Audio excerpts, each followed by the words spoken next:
এই দেখুন, এখন আমরা পদ্ধতিতে বারবিকিউ বানালে অনেক স্বাদ, অনেক মজা। দেখুন কিভাবে বানাবেন। সরষের তেল দিয়ে দিলাম। দেখছেন কিভাবে আমি 4 ঘন্টা সবকিছু মেখে রেখে দিছিলাম, এখন দিয়ে দিচ্ছি।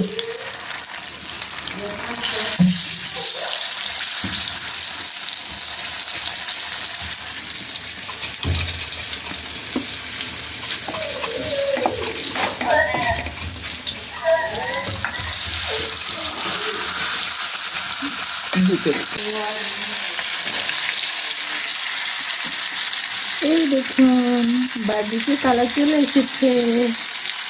এই দেখুন আমার ঘরোয়া পদ্ধতিতে বারবিকিউ। আপনারা এইভাবে বারবিকিউ করবেন। এই দেখুন পরোটা, এইভাবে ভালো করে পরোটা ভেজে বারবিকিউ দিয়ে খাবেন।